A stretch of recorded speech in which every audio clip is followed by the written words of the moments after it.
Pemirsa, Indonesia adalah negara kepulauan dengan tantangan geografis yang sangat kompleks. Jarak, medan, dan keterbatasan infrastruktur selama bertahun-tahun membuat akses digital belum sepenuhnya merata, terutama di wilayah terdepan, terluar, dan tertinggal atau 3T.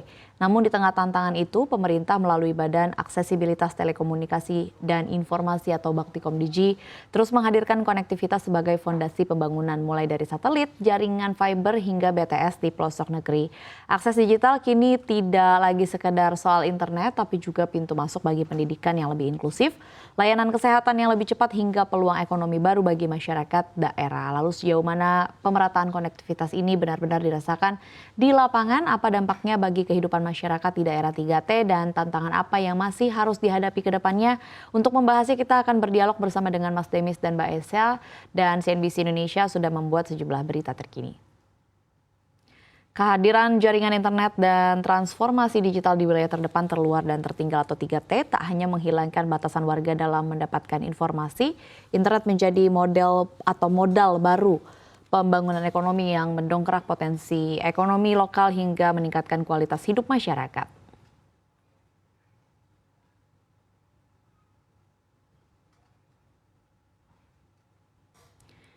Digitalisasi melahirkan manfaat ekonomi yang nyata, proses administrasi ekspor menjadi lebih cepat dan tepat karena dokumen logistik dan kepabeanan kini terhubung secara online.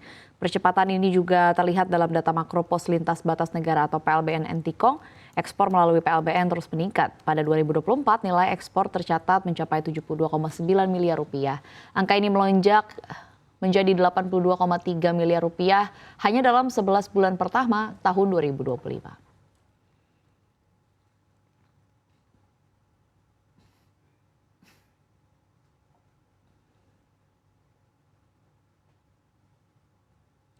Ya pemirsa, tahun 2025 ini menjadi momentum penting bagi percepatan pemerataan konektivitas nasional melalui Baktikomdigi, pembangunan BTS, pemanfaatan satelit hingga penguatan backbone jaringan terus dipacu agar akses digital benar-benar dirasakan hingga ke daerah 3T. Lalu sejauh mana upaya ini berjalan dan apa dampaknya di lapangan? Kita akan membahasnya lebih mendalam bersama dengan Managing Editor CNBC Indonesia, Mas Demis Gosta, dan juga researcher Mbak Maesa Roh. Selamat siang, Mbak Esa, selamat siang. Mas Demis, terima kasih atas waktunya dalam Editor's View kali ini. Kita akan bahas lebih mendalam berkaitan dengan hal ini, yaitu dilihat dari, kita mulai dari gambaran besar dari sudut pandang redaksi CNBC Indonesia Tech mungkin yang akan diwakili oleh Mas Demis. Seberapa strategis peran Baktikomdigi dalam memperkecil kesenjangan konektivitas digital antara wilayah perkotaan dengan daerah 3T. Silakan perspektifnya Mas Demis. Oke, Bakti itu kan sebenarnya lahir karena internet itu udah jadi kebutuhan, kebutuhan pokok lah sebenarnya. Jadi misalnya kalau dulu zamannya Pak Harto kan ya, kalau misalnya di satu daerah nggak punya dana atau belum ekonominya belum cukup besar untuk punya pasar, ada yang namanya pasar impres. Terus misalnya sekolah juga gitu kan, kalau misalnya sekolahnya di situ muridnya kurang banyak tapi tetap ada sekolah dan mereka sekolahnya harus jauh, harus ada yang namanya SD Impres. Nah, Bakti ini lahir karena ya internet itu harus dirasakan oleh seluruh Indonesia. Mau belum cukup ekonomis pun atau ya istilahnya bagi bisnis belum layak untuk dibuka di sana, inginnya sambungan internet seperti halnya jalan ataupun layanan pemerintah itu ada pokoknya di seluruh Indonesia lah. Dan karena Indonesia itu kompleks, kita juga terdiri dari kepulauan dan topografinya juga susah, agak sulit tuh narik kabel dari ujung ke ujung. Lahirlah Bakti ini sebagai istilahnya tuh universal service obligation. Jadi kewajiban dari pelaku usaha ini untuk membangun di daerah-daerah terpencil. Bagaimana sistemnya adalah sebagian dari pendapatan seluruh perusahaan internet ini, baik yang mobile ataupun yang fix, di-store ke pemerintah, dipotong gitu lah pemerintah. Dan dananya ini digunakan untuk membangun akses internet di daerah yang menurut mereka belum terlalu ekonomis. Istilahnya ya biar sama rata lah, mau kemampuan ekonominya kayak gimana, seluruh rakyat Indonesia bisa menikmati akses internet. Dan makanya itu juga nggak tertinggal kan, sekarang kalau nggak ada internet ya otomatis tertinggal. Disinilah Bakti berperan dan sedikit demi sedikit pembangunannya itu kayaknya sekarang udah hampir semua titik itu udah ada akses internet. Paling nggak udah ada aksesnya dulu. Ya, Gimana kualitasnya atau betul. sejauh apa penggunaannya masih relatif mungkin berbeda-beda. Tapi terakhir itu yang tahun lalu itu kalau nggak salah udah sampai hampir semua titik deh. Udah di atas, yang pasti udah di atas 95%. Semua daerah di Indonesia termasuk yang 3T itu udah ada akses internetnya. Oke. Baik, pertanyaan saya selanjutnya mungkin ke Mbak Esa. Kita mulai dari gambaran besar, dari hasil riset dan juga liputan CNBC Indonesia. Mbak Esa juga ikut liputan ya kemarin ya.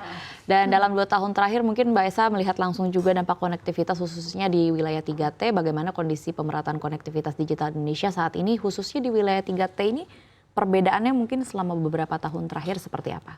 Kalau dari wilayah 3D sendiri memang kebetulan saya 2 tahun berturut-turut ya, dan ada perubahan besar terutama mungkin di daerah yang sangat terpencil.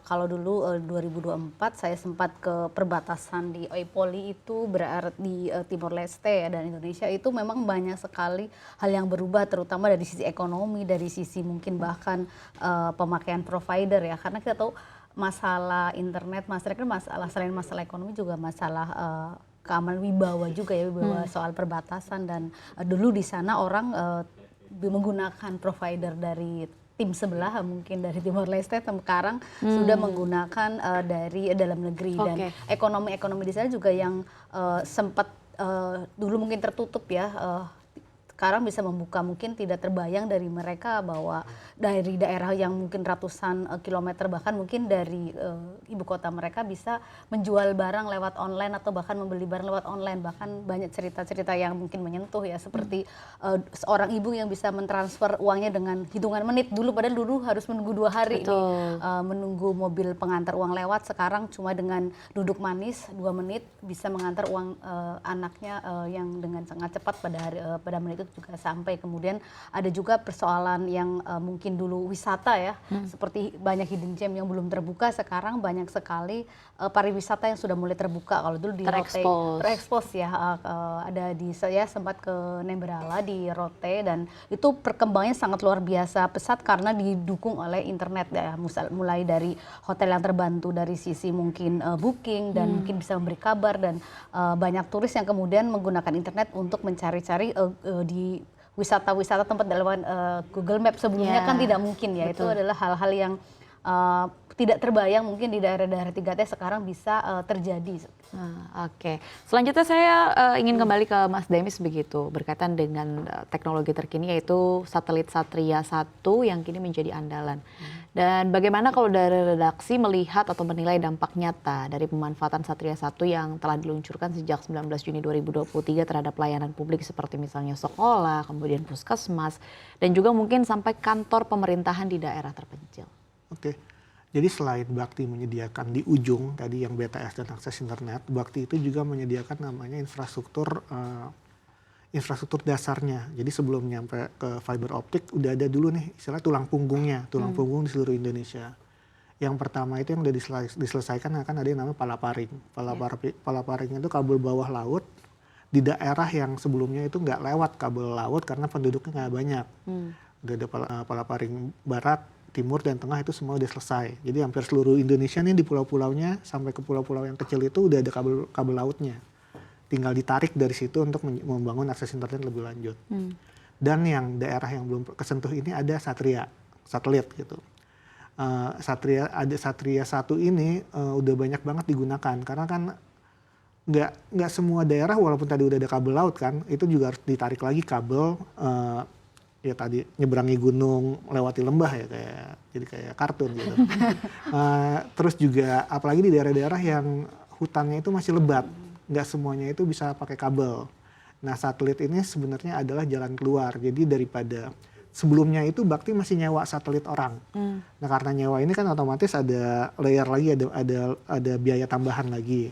Waktu itu inisiatifnya udah kita pakai satelit sendiri yang khusus digunakan untuk kepentingan Indonesia dan bisa digunakan untuk selain untuk akses internet di daerah terpencil juga bisa menunjang buat pemerintahan, bisa buat menunjang mungkin TNI dia harus aman sih, tapi Benar. untuk aktivitas lain juga bisa digunakan. Sekolah, puskesmas. Iya, itu akses internet langsung. Jadi kalau misalnya nanti mungkin Mbak Esa bisa cerita di daerah-daerah tertentu, misalnya di puskesmas, di sekolah atau pusat pemerintahan itu ada namanya stasiun bumi. Itu bentuknya kayak parabola kecil, naik ke atas dia kan langsung nembak ke satelit tuh. Intinya walaupun kita misalnya susah gitu kita narik kabel dari ujung ke ujung bisa langsung nembak ke satelit. Oke. Sekarang kita masuk ke pembahasan yang bisa dikatakan paling penting di antara semuanya, yaitu kita bicara berkaitan dengan dampak ekonomi, dampak akses internet, misalnya di Pegunungan Arfak dan juga di Entikong, ini kan mendongkrak perekonomian di wilayah tersebut. Kalau dari pandangan redaksi dari Mbak Esa sendiri, bagaimana melihat akses digital ini mulai berperan, atau bisa dikatakan sudah bukan mulai berperan ya, tapi lebih membuat atau membawa lebih optimal begitu akses dan juga aktivitas ekonomi untuk membuka peluang usaha bagi masyarakat setempat. Mungkin ada angkanya sedikit Mbak Esa. Iya, karena sebenarnya mungkin selain ada yang membuka, benar-benar membuka, ada yang memang mempercepat ya. Kalau kita lihat di beberapa titik itu memang benar-benar membuka. Sebelumnya orang tidak pernah di wilayah mungkin dulu Owi Poli ataupun di daerah Sabu itu berjualan online. Ada seorang petani sorghum yang benar-benar dia tradisional, tapi kemudian karena ada internet di sana, mereka bisa menjual sorghumnya itu ke wilayah mungkin Kupang bahkan Surabaya gitu. Jadi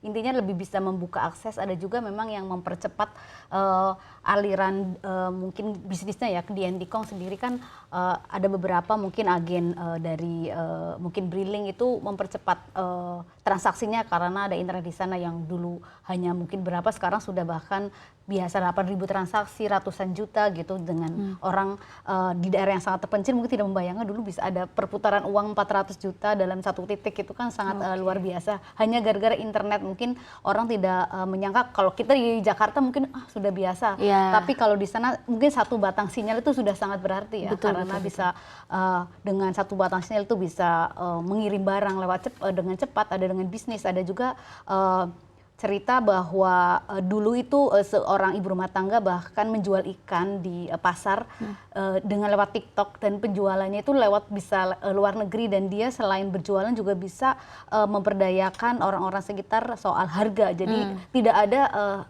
harga yang sangat berbeda di antara pasar dan orang-orang sekitar. Jadi internet itu memang selain yaitu tadi ya membuka ekonomi, juga akses mungkin informasi yang terkait juga ekonomi juga lebih terbuka gitu. Memperluas, menyempurnakan rantai pasok distribusi dari ya ekonomi masyarakat itu sendiri. Produknya sudah ada tapi semakin luas begitu jangkauan targetnya lewat internet, terutama kan di daerah 3T ini kan sangat terbatas, tapi sekarang sudah terbuka. Nah, kembali ke Mas Demis, tadi kan sudah disinggung sedikit ya berkaitan dengan Palaparing yang terbagi menjadi 3 paket ya, yaitu Palaparing Barat, Tengah, dan juga Timur sebagai backbone nasional. Apakah menurut Mas Demis sendiri atau menurut redaksi Palaparing ini sudah cukup optimal dalam mendukung pemerataan akses internet hingga ke daerah? Oke. Infrastruktur backbone atau tulang punggung ini sebenarnya lebih ke pemanfaatannya ya. Tadi kan ada dan nggak ada itu sangat berarti itu. Istilahnya kan, jadi kita bisa nyebut di satu daerah apa sih infrastruktur itu yang paling berdampak? Kalau menurut saya kan jalan. Dengan jalan itu pasti ada aktivitas ekonomi, ada aktivitas sekolah, aktivitas keluarga, ya aktivitas pemerintahan itu bisa jalan. Ya internet itu bisa dibilang jalan. Palaparing ini bisa dibilang kayak jalan lintas provinsinya lah. Nah, kapasitasnya itu sangat besar, berarti pemanfaatannya itu nanti tergantung dari pertumbuhan ekonomi selanjutnya gitu. Ketika sebuah daerah akses internetnya makin banyak, pengguna internetnya makin banyak, kapasitas yang dibutuhkan akan lebih besar, dan sekarang ini udah siap. Jadi misalnya nanti tiba-tiba tadi kata Mbak Esa, oh tiba-tiba di satu daerah ada perputaran uangnya 400 juta, atau misalnya transaksi digitalnya udah sekian banyak besar. Tiba-tiba nih operator entah itu Telkomsel, Indosat atau XL, oh kita mau bangun BTS dong di situ. Mereka nggak usah bangun infrastruktur dari awal lagi, mereka tinggal tarik itu dari Palaparing. Nah artinya dengan keberadaan Palaparing ini, penunjang untuk perkembangan selanjutnya itu udah siap. Mirip, benar-benar mirip seperti infrastruktur tol ya, sistemnya begitu. Jadi ya kita kan ya kalau kita di Jakarta kan bilang oh internetnya cuma berapa mega, bisa buat apa sih? Tapi tadi yang Mbak Esa sempat highlight yang mungkin paling penting juga adalah keterbukaan informasi. Mereka nggak bisa dibohongin lagi soal harga ikan di Jakarta berapa sih? Kok gue jualnya cuma segini gitu. Nah, artinya dengan keberadaan internet itu sendiri aja udah membuka jalan yang sangat besar. Oke, baik. Menarik sekali ya kalau kita bicara bagaimana pemerataan konektivitas lewat upaya yang dilakukan oleh Baktikom Digi mulai membuka atau bahkan mengoptimalkan mulai dari akses pendidikan, kemudian kesehatan hingga ekonomi di daerah 3T. Kita